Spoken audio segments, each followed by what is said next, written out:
Tamers. So we have a new banner today, but it's I think this is the second or third 100-hour banner. So this banner is only available for 100 hours. So it says 10% more chance to get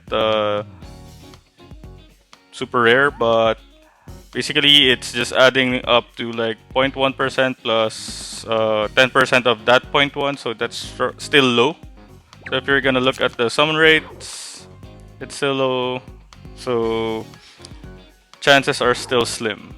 However, 10% up is still 10% up, and let's look if it's actually worth it and see what Digimons you can actually pull.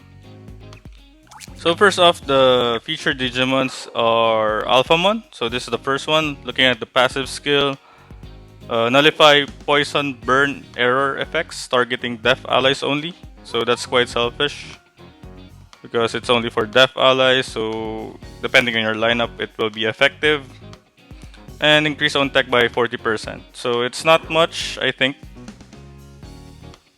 considering that it's only to himself. And for the main skill, 520% damage to 2 enemies. And yeah. So the effect of this one is pretty much for just for himself. And this one deals 200 damage to all allies or to all enemies and restores 750 HP periodically. So I think that's only for him as well. So I think this is not so great. There are a lot more better Digimons if you're needing Nullify and other effects. So let's look at the other one. So Lilithmon, Death. So there was a dedicated banner for Lilithmon before, and she's pretty good. So I think this one, if you're looking to have Lilithmon, this one might be something you'd consider. What I like about Lilithmon is it nullifies a lot of status ailments, as you can see here, and it targets all allies. So this is quite good, and I think the specialty of Lilithmon is restoring her own HP. So it's based on the damage dealt, so get the 80% of that and you heal that. So for the sub skill, it's just skill lock. So I'm still using Lilithmon for the past Death Boost week, but aside from the Death Boost, I don't really use her because there's a lot more better Digimons, specifically Ultra Digimons. So if you're looking into having a Death lineup, maybe Lilithmon is a good addition. Then looking at the other Digimons that you can get, so here is the list.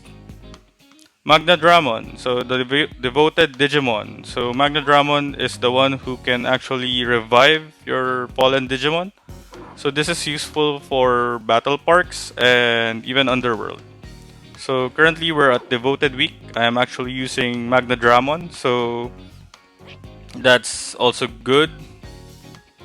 So next one is Imperial Dramon Dragon Mode.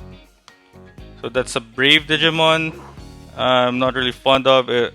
Has low stats compared to the other Imperial Dramons.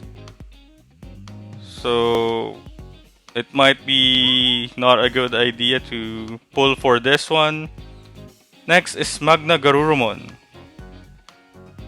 So Magna Garurumon is a calm Digimon but not really a fan as well. I think it's quite late to get Magna Garurumon. The next would be Piedmon Calm. Not even sure what the effect of Piedmon is. Then Tenacious Grand Kowagamon. So there was a time that Tenacious Grand Kowagamon is actually useful because of the passive having 20% def for all allies. But I think that's not that useful anymore. I'd rather use High Andromon rather than Grand Coagamon in Tenacious Boost. Next, Platinum Numemon. So a Poopmon. Yeah, I have nothing to say to that. I don't like Poopmon. Boltmon, it's already, I think, too late to the game to actually get Boltmon. Then I guess the few additionals here are just Digimons that are already outclassed because this was the old Digimon. They are the old Digimons that are basically way past their meta. So I guess we can take a look at some of the Digimons there that I have. So first is Lilithmon, then Magna Dramon, and maybe even Grand Coagamon if you have or if you pulled Magna Dramon.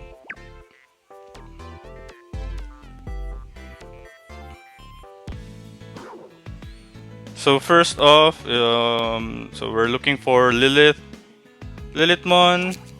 So this is the stats of Lilithmon. So I only have her plugins here. So as you can see, 8,788 HP is actually decent, almost aligned with some of the ultras, and tech is also high. And even with the def, it's also good. So you can see also the main skill increases her def.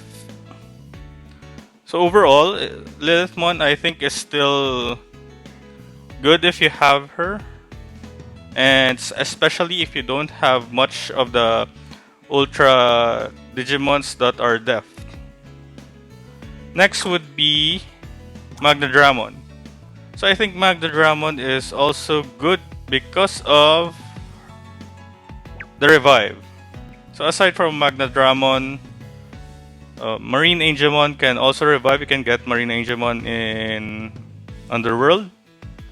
And Rashalmon, well, if you consider reviving herself, then that's also a revive. But the first two Digimons can revive other allies as well.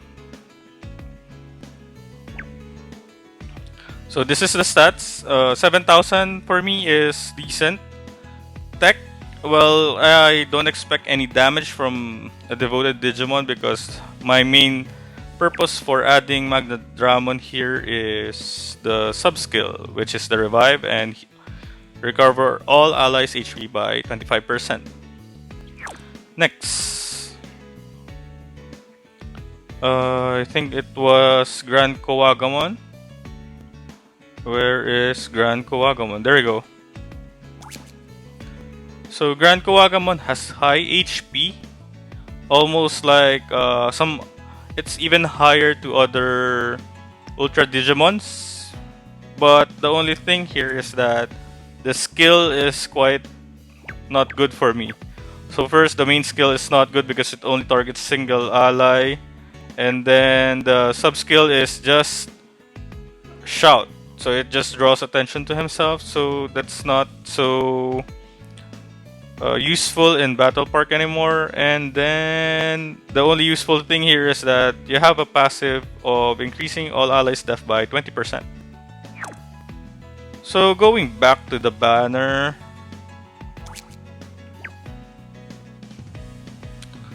I guess this begs the question, should you pass or pull?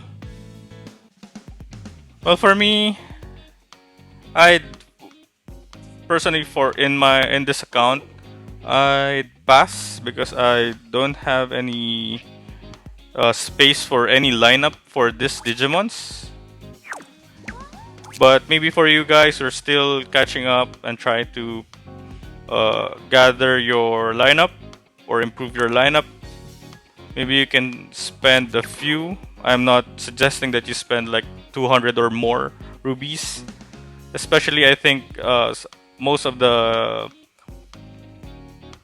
players are anticipating for Apocalypse. So Apangalaman is another Ultra Digimon that's pretty awesome. So we'll have another review once it comes out. But basically that's it. Don't spend too much rubies here. I don't think that you should be consuming all your or more rubies than you wanted here. So that's it, and let's see if you guys will get some. Don't forget to comment if you pulled some, and don't also forget to like and subscribe. Bye.